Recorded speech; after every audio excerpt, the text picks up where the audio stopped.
We're meeting again in another journey of knowledge with the Nile TESOL ElSayed. Today's session is going to be presented by myself, the ElSayed coordinator, Salwa, and it's about humanizing AI. Well, let me share an experience with you. But first, let's know, where are you from? Please write in the chat box the city you're from, the country.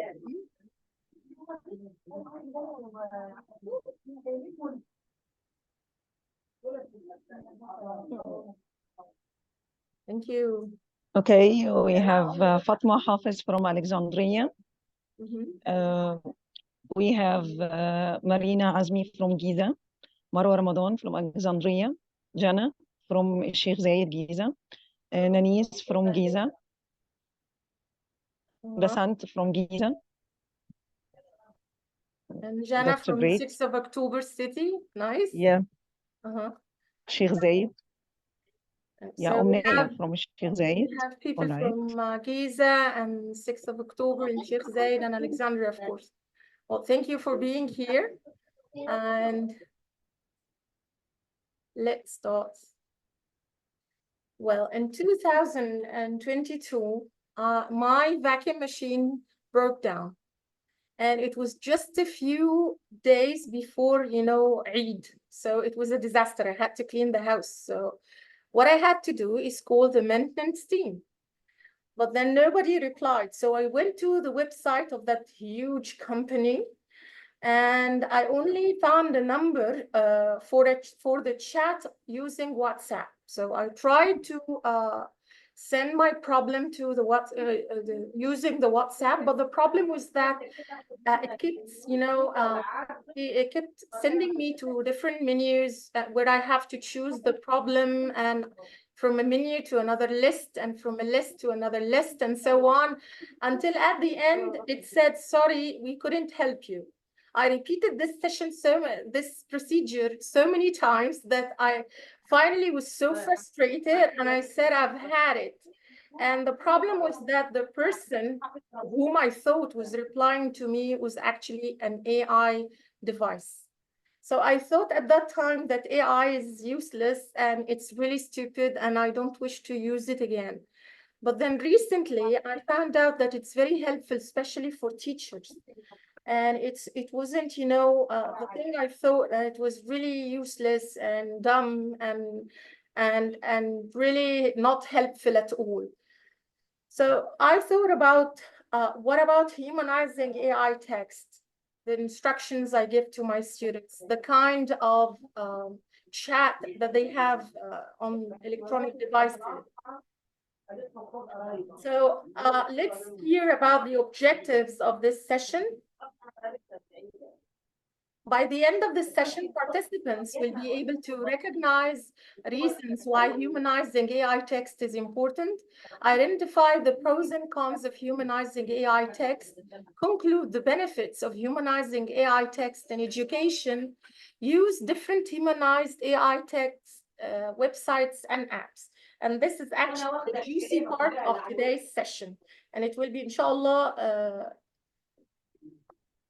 at the end of the sessions, so that if we have some colleagues who would join us late, they would have the chance to have a look at the different sites that they can use. Now, let's ask a question, and you can use the chat box to answer it. Why should AI be humanized? You know the meaning of humanized? Become like humans, to have the same qualities human have. So please use the chat box and write about your ideas.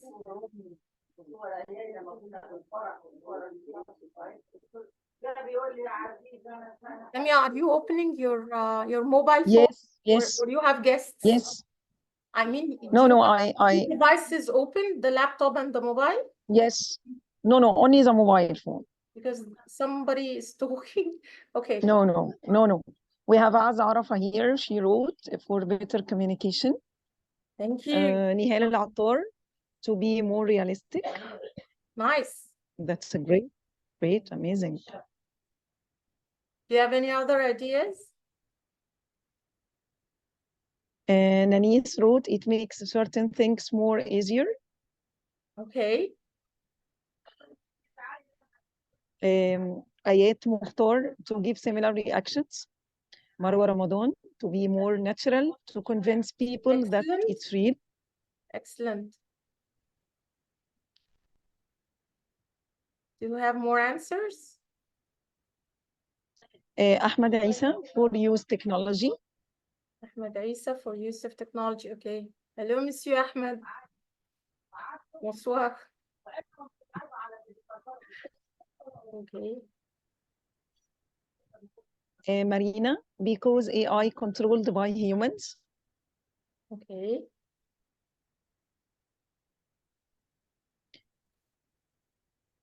To expect future responses in similar circumstances, as Miss Ayat said. Excellent. Miss Nihal, something like more appreciation and interaction, cause people feel more free to deal with others. Okay. Wonderful ideas. Okay, let's have a look at what I have here. Well, we have three main pillars why we should humanize AI. First of all, foster trust and acceptance, mitigate ethical concerns. Mitigate means to lessen or to decrease. Enhance collaboration. And let's see what do we mean by that.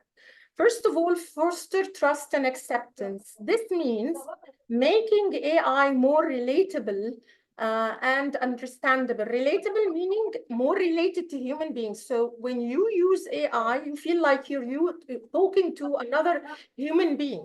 So you wouldn't have that negative experience that I had with AI during 2022. Okay, and of course understandable because you're talking to as if he's a creature just like you, so you can understand the same language he's using. The second thing is mitigate ethical concerns, and we said that the word mitigate means to decrease or make less severe. So this means aligning, okay, paralleling AI with human values and principles. And the funny thing was, when I was using ChatGPT and also Google Gemini, which used to be called Google Bard, it actually gives some certain warnings that these sites are a bit unprotected, so they might harm your device. Or if you're going to use these sites, make sure that you add the copyrights. If you're going to use this research, make sure that it's you have to read the research totally to make sure it's connected to what you need. So these were actually instructions given by the AI chat in Google Gemini and ChatGPT, which is something wonderful because this is what we call related to human or aligning AI with human values and principles. Concerning the ethical concerns, let's go through them. The first thing is we have privacy. Just a minute. Yes. Miss Salwa, just a minute. I think Miss Ayat has a problem. There is an echo. She can't focus. I'm using my headphones, by the way. I don't use anything unless my mobile phone and my headphones. Okay, I am only opening. I'm just opening my. Okay, could you mute yourself, Samia? We'll try. Right.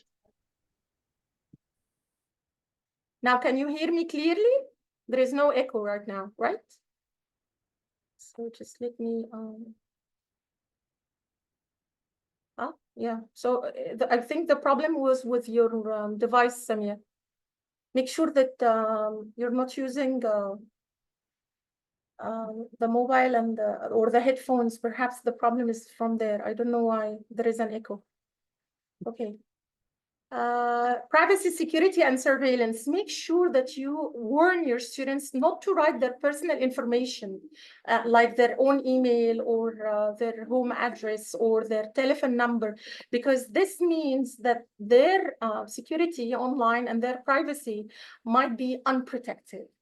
As for social manipulation and misinformation, this is what we see on Facebook when you hear something or some news on Facebook and you discover that they are not true. They are fake news, for example, or some information about something and it's not true. So with AI, you have listened this problem. Concerning creativity and ownership, this is an important issue on using AI. You have to teach your students to know about copyrights. You as teachers as well, you need to know more about copyrights. You need to know about, CC Commons, public domains, resource or ER resources, which are called open educational resources. You need to teach these to your students so that when they copy something from another piece of art or a quotation by someone, they need to write down their citation, or else this would be something like, plagiarism. Transparency and accountability, and also bias and discrimination. If you have a look at the image here in the page, could someone raise his or her hand and tell me what they have noticed about this? Look at the image and tell me what you have noticed about it.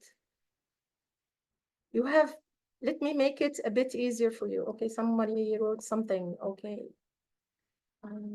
Thanks. Only my mom and headphones. Okay. So can someone raise their hand and tell me what they can see in this image? We have an old lady, a guy from India. Okay, Nahla, okay. Nihal.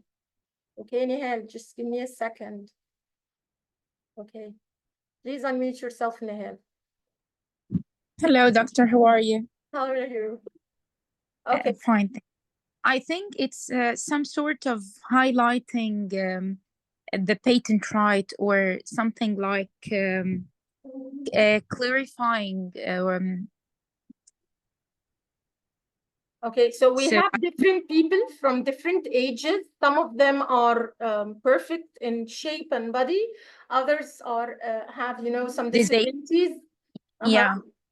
Some of them are women who are pregnant. Some of them are people with dark skin. And the hand only shows a certain person, right? A fair-skinned man. Exactly, Samia. It's kind of bias and discrimination. Exactly. Oh. So with AI, when you're sitting, thank you, Nahla. You can mute yourself again. Thank you. Okay, thank you.